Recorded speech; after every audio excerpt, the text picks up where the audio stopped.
여기에 모인 여러분들을 주님의 이름으로 축복합니다. 우리 함께 사도신경으로 우리의 신앙을 고백하시겠습니다. 전능하사 천지를 만드신 하나님 아버지를 내가 믿사오며 그 외아들 우리 주 예수 그리스도를 믿사오니 이는 성령으로 잉태하사 동정녀 마리에게 나시고 본디오 빌라도에게 고난을 받으사 십자가에 못 박혀 죽으시고 장사한 지 사흘 만에 죽은 자 가운데서 다시 살아나시며 하늘에 오르사 전능하신 하나님 우편에 앉아 계시다가 저희로서 산 자와 죽은 자를 심판하러 오시리라. 성령을 믿사오며 거룩한 교회와 성도가 서로 교통하는 것과 죄를 사여 주시는 것과 몸이 다시 사는 것과 영원히 사는 것을 믿사옵나이다. 아멘. 하나님 아버지, 오늘도 새 생명, 새날 허락해 주심을 감사합니다. 우리가 눈 뜨자마자 가장 먼저 구하는 것, 오늘 삶 가운데 하나님의 뜻입니다. 하나님의 관심사를 오늘 구합니다. 우리의 생각과 우리의 마음을 잠시 뒤로 밀어놓고 먼저 그 하나님의 다스림을 구하오니 우리의 주어진 환경 가운데, 삶의 터전 가운데, 우리의 삶의 문제 가운데 하나님께서 그 뜻을 말씀하여 주시옵소서. 그래서 먼저 우리가 우선순위 되지 않고 하나님의 뜻이 우선되는 그 길을 걸어가게 하여 주시옵소서. 그것이 형통의 길임을 깨닫게 하여 주시옵소서. 예수님의 이름으로 기도드렸사옵나이다. 아멘. 함께 찬송가 425장 찬양하시겠습니다. 새 찬송가는 425장, 통일 찬송가는 217장입니다. 주님의 뜻을 이루소서. 고요한 중에 기다리니 진흙과 같은 날 빚으사 주님의 형상 만드소서. 주님의 뜻을 이루소서. 주님 발 앞에 엎드리니 나의 맘속을 살피시사 눈보다 희게 하옵소서. 주님의 뜻을 이루소서. 병들어 몸이 피곤할 때 권능의 손을 내게 펴사 강건케 하여 주옵소서. 주님의 뜻을 이루소서.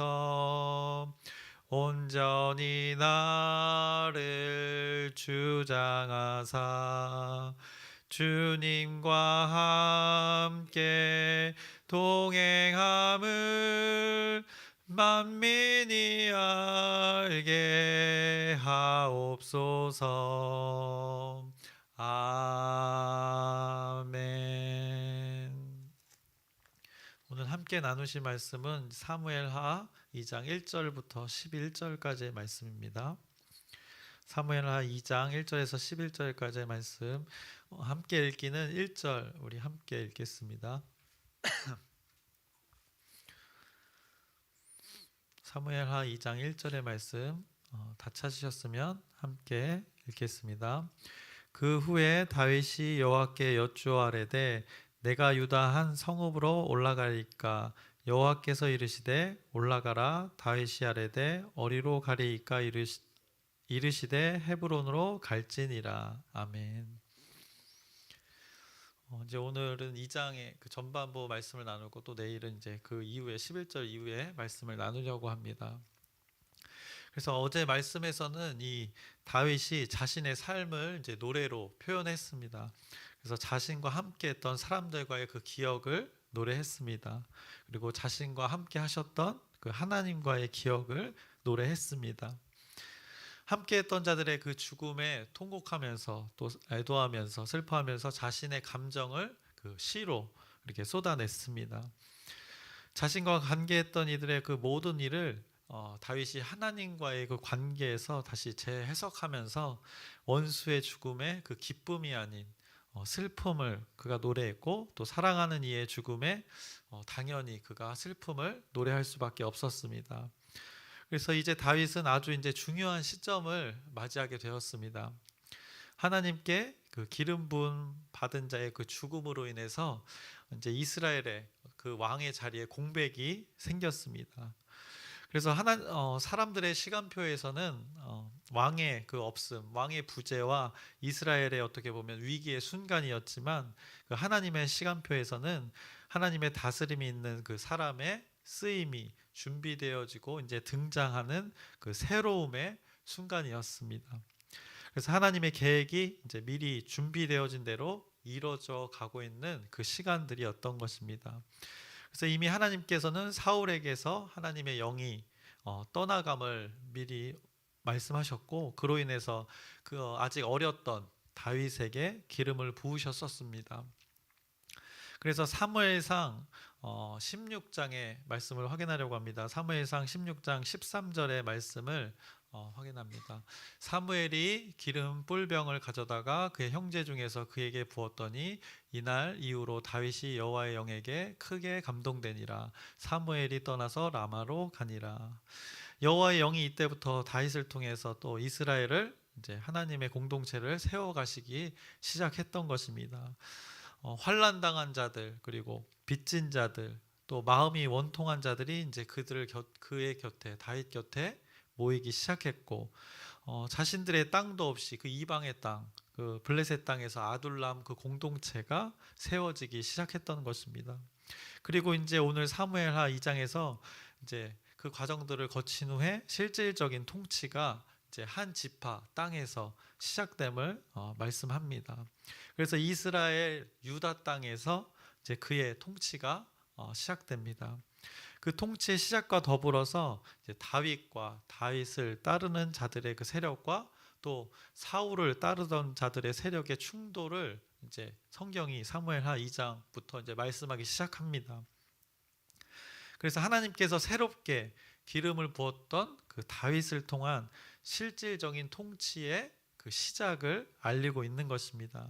이제 하나하나 그 과정들을 성경이 말씀할 텐데, 오늘 2장에서도 이제 어김없이 다윗 그가 했던 행동을 통해서 이 과정 속에서 그 다윗 하나님의 사람이 가장 무엇을 중요시 여겼던 것인지 우리는 발견할 수 있습니다. 그래서 2장 우리가 오늘 읽었던 말씀인데, 2장 1절에 떡하니 또 하나님의 통치가 시작되면서 다윗이 어떻게 행동했는지를 말씀합니다. 그 후에 다윗이 여호와께 여쭈어 아뢰되 내가 유다 한 성읍으로 올라가리이까.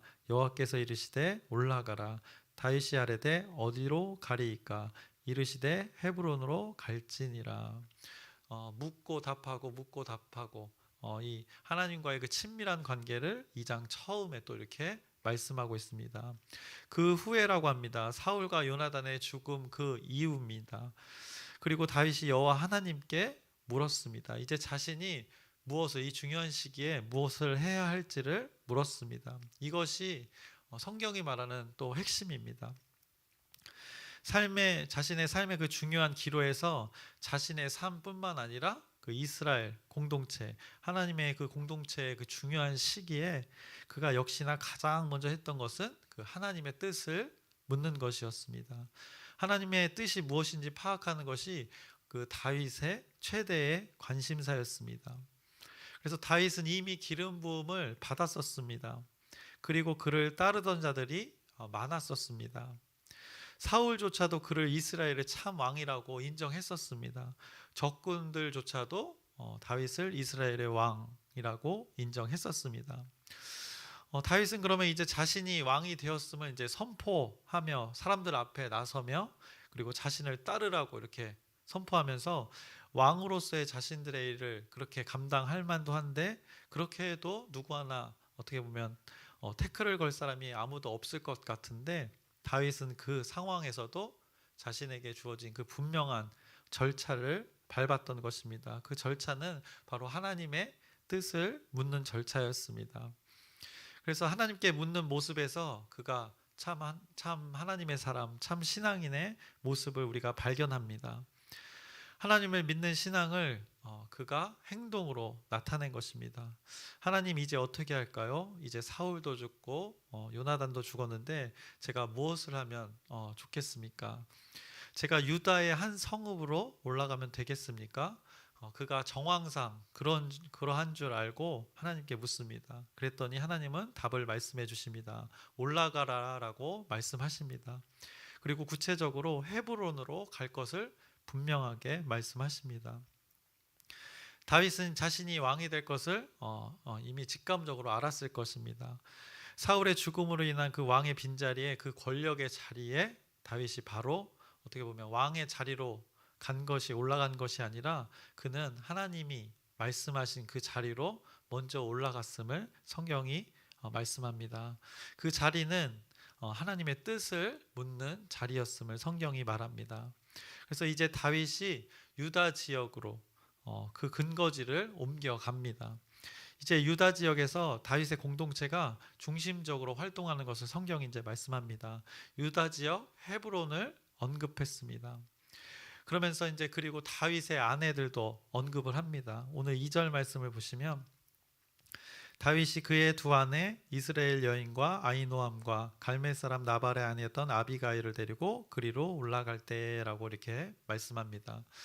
이 과정에 다윗의 아내 아히노암과 아비가일을 왜 언급하고 있을까요? 왜냐하면 그녀들이 바로 이 유다 땅 출신이었습니다. 다윗이 이 유다의 근거지를 삼는 이유에 대해서 성경이 하나하나 이 근거를 제시해 주는 것입니다. 여러 조건이 다윗이 헤브론 유다 땅에서 통치를 시작하는 것이 적절하다는 것을 말씀해 주고 있는 것입니다. 그래서 그곳에는 다윗의 아내들의 그 가족들이 그곳에 많이 있었을 것입니다. 그들과 함께 이제 앞으로 이스라엘 통치의 기반을 다지기 좋았을 것입니다. 그래서 성경이 이렇게 아내를 언급하는 이유가 있는 것입니다. 그리고 성경이 또 다윗이 왜 유다를 근거지로 삼았는지를 말씀해 줍니다. 사무엘상 30장에서 그 시글락을 기습 공격한 아말렉을 무찌르고 얻었던 전리품들이 있었습니다. 그때 당시 그 많은 전리품들을 다윗이 어디로 보냈었습니까? 그것을 한번 잠시 확인해 보겠습니다. 사무엘상 30장 26절의 말씀입니다. 다윗이 시글락에 이르러 전리품을 그의 친구 유다 장로들에게 보내어 이르되 보라 여호와의 원수에게서 탈취한 것을 너에게 선사하노라 하고 그 전리품을 얻었을 때 그가 승리의 기쁨을 누구와 나눴는지를 말합니다. 그 유다 땅의 장로들에게 보냈었습니다. 그리고 30장 31절을 보시면 헤브론에 있는 자에게와 다윗과 그의 사람들이 왕래하던 모든 곳에 보내었더라라고 말씀합니다. 헤브론과 다윗과 그의 왕래하던 자들이라 말씀합니다. 그 대상이 바로 오늘 이 지역의 사람들인 것입니다. 다윗은 그래서 이때부터 유다 지파의 사람들과 잦은 왕래가 있었으며 친분을 쌓아둔 상태입니다. 그 다윗의 영향력이 유다 땅에도 미치고 있었던 것입니다. 그래서 사울의 죽음 이후에 자신이 이제 어디서 무엇을 해야 될지 하나님께 이렇게 물을 때 오늘 본문 2장 1절에 분명하게 자신이 이 정황상 어디인지를 분별하고 있었던 것입니다. 그래서 질문할 때 유다 한 성읍으로 올라가리까라고 그가 물었던 것입니다. 그래서 정황상 자기가 감당해야 할 일들을 어디서 어떻게 해야 될지를 다윗이 분별하고 있었던 것입니다. 하나님은 우리의 일상을 잘 아시는 분입니다. 그가 처한 환경에서 조금씩 수정해 나가시고 변화를 주시는 분이심을 오늘 또 이 말씀 2장의 말씀을 통해서 확인할 수 있습니다. 다윗 그가 늘 관계했던 자주 왕래했던 또 다윗에게 호의적이었던 그 지파를 하나님께서 그에게 허락하심으로 그곳에서 하나님의 공동체를 세워가도록 하나님께서 역사하셨던 것입니다. 이어서 3절과 4절의 말씀을 보겠습니다. 또 자기와 함께한 추종자들과 그들의 가족들을 다윗이 다 데리고 올라가서 헤브론 각 성읍에 살게 하니라. 유다 사람들이 와서 거기서 다윗에게 기름을 부어 유다 족속의 왕으로 삼았더라. 동그라미가 있고, 어떤 사람이 다윗에게 말하여 이르되 사울을 장사한 사람은 길르앗 야베스 사람들이니라 하매라고 이렇게 말씀하고 있습니다. 3절 4절의 말씀에 근거해서 보면 유다 지파 사람들은 다윗을 왕으로 세웠던 것입니다. 하나님의 뜻을 지체하지 않았던 것 같습니다. 자신들의 요구와 자신들의 그 욕망을 채우기 위해서 자신들 스스로가 이 왕을 세웠다기보다 지금까지 그 다윗의 공동체가 다윗과 함께했던 그 하나님의 증거들을 이제 확신으로 그 공동체 가운데 나타내는 순간, 증명해내는 순간인 것입니다. 그래서 다윗이 그 유다 지역의 왕이 되었습니다. 아직 이스라엘 전체의 왕은 아닙니다. 이스라엘 나라 전체를 생각해 볼 때 아직은 남쪽에 한정된 그 지역의 왕이라 할 수 있습니다. 이제 조금씩 다윗의 통치 영역이 넓어짐을 성경이 말씀하기 시작한 것입니다. 그를 통한 하나님의 다스림의 영역이 그 다윗의 통치 영역과 이렇게 맞물려 가면서 점점 넓혀져가는 그 하나님 통치의 영역을 성경이 말씀하기 시작했습니다. 그래서 이제 이후에는 지파 간의 그 전쟁들을 수없이 나열하게 됩니다. 그래서 다윗의 무리와 다윗의 무리와 반대되는 그 무리들이 언급됩니다. 그래서 오늘 2장 11절 이후에도 다윗과 반대되는 그 무리들이 언급이 되는데, 다윗의 무리와 또 다른 무리들이 있다는 것을 성경이 말씀합니다. 그 다른 무리는 바로 사울의 추종자들이었습니다. 그래서 사울이 죽자 그의 군대 장관이었던 아브넬이 자신의 세력으로 또 한 나라를 세우게 됩니다. 그래서 사울의 넷째 아들 이스보셋을 앞세워서 그를 왕으로 세우고, 아브넬 자신이 이스보셋을 이게 좌지우지하는 것을 이제 성경이 말씀합니다. 그래서 그 아브넬의 무리, 그 이스보셋의 무리들이 근거지로 삼은 지역을 오늘 성경이 말씀합니다. 그곳을 마하나임이라고 합니다. 그 마하나임은 요단 동편 쪽에 있는 지역입니다. 그래서 그 무리들이 북쪽 지역, 이스라엘의 북쪽 지역과 요단 동편의 지역을 이제 아브넬 군대 장관이 이제 이 밑작업을 하고, 이제 베냐민 지파와 에브라임 지파 그 왕으로 이제 이스보셋을, 그 사울의 아들을 왕으로 세웁니다. 그래서 오늘 8절 9절을 말씀을 보시면,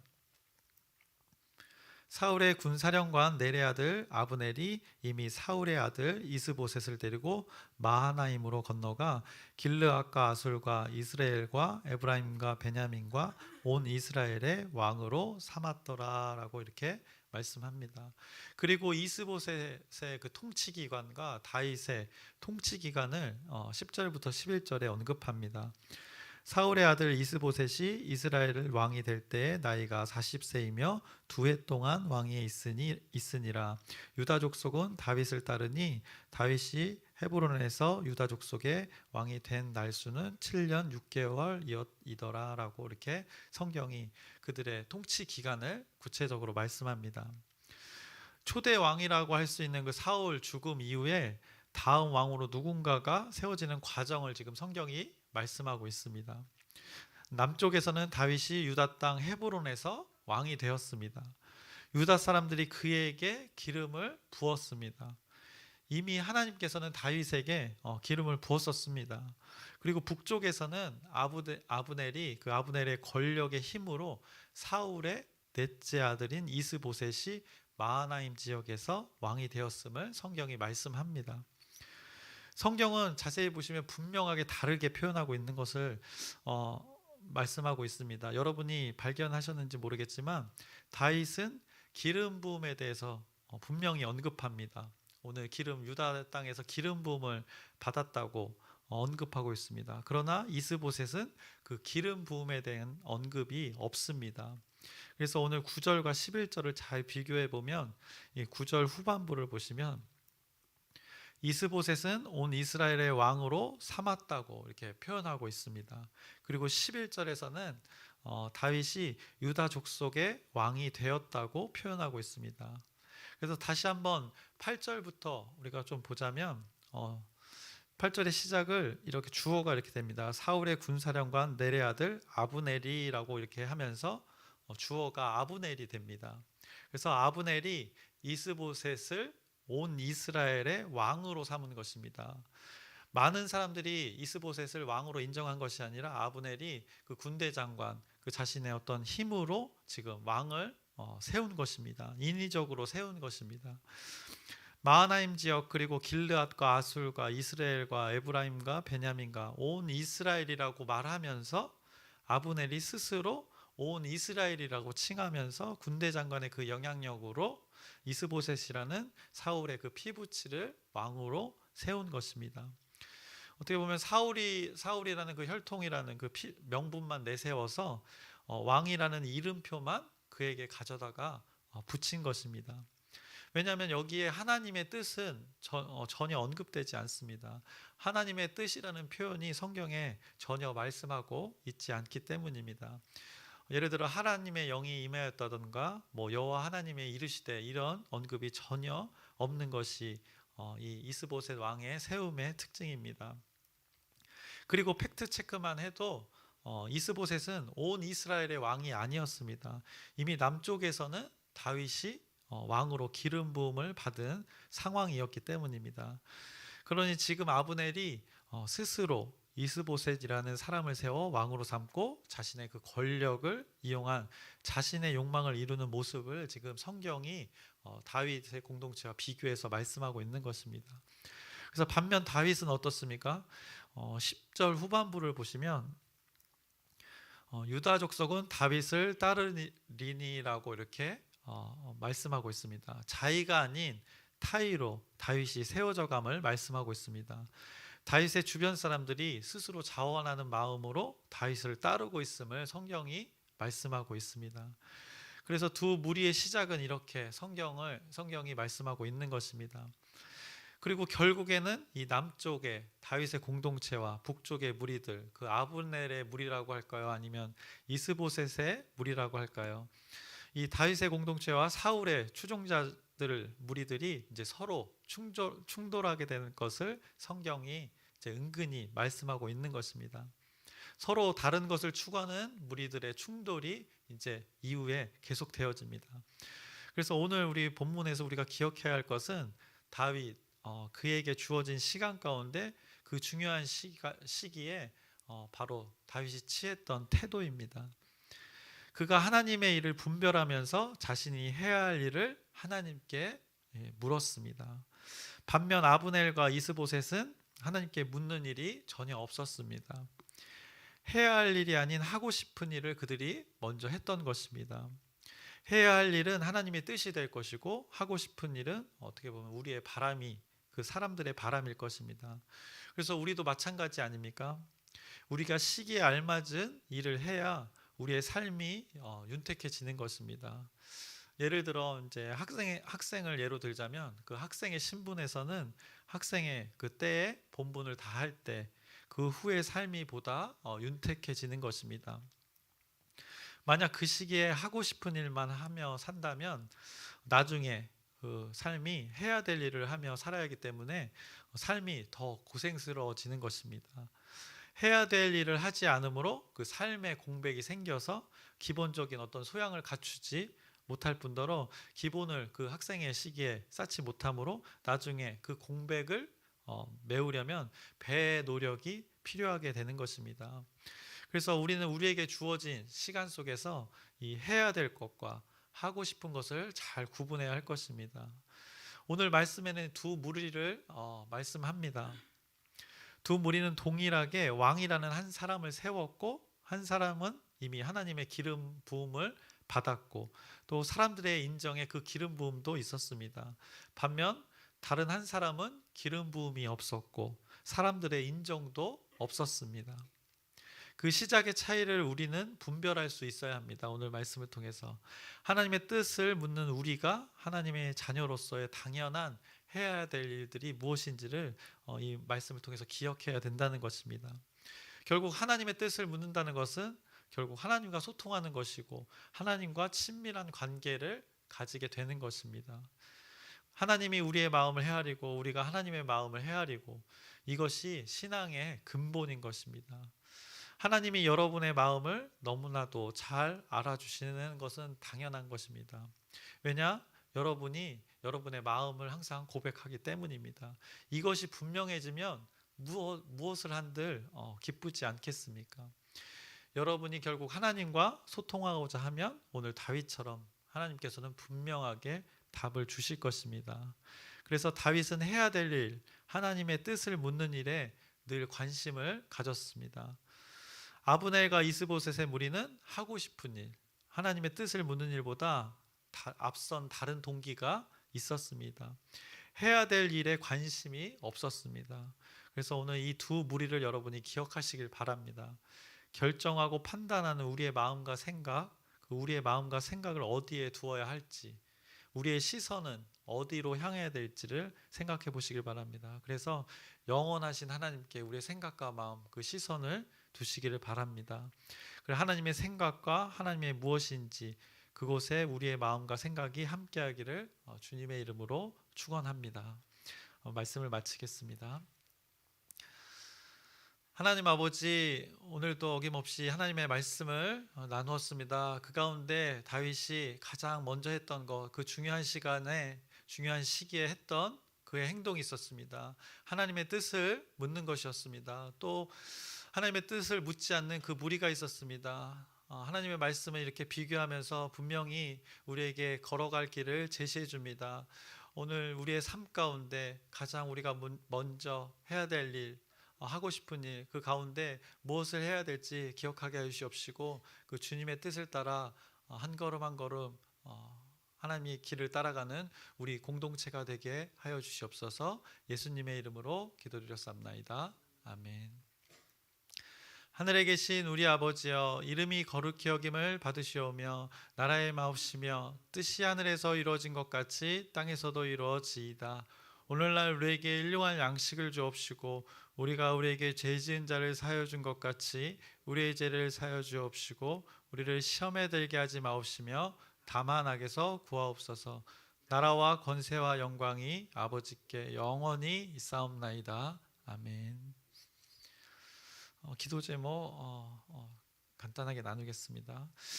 여러분들의 그 삶에 여러 가지 문제들이 있을 것입니다. 오늘도 어김없이 하나님과 소통하시길 바랍니다. 그 하나하나 여러분의 진심을 하나님께 쏟아놓기를 바랍니다. 사람에게 쏟아놓은들 돌아오는 메아리가 될 뿐입니다. 그래서 하나님께 여러분의 그 깊은 고민과 근심을 하나님께서 다루어 달라고 고백하시길 바랍니다. 그래서 다윗이 자신의 삶의 문제, 공동체의 어려움을 하나님께 물었습니다. 자신이 함께하는 그 공동체의 어려움을 하나님께 아뢰었습니다.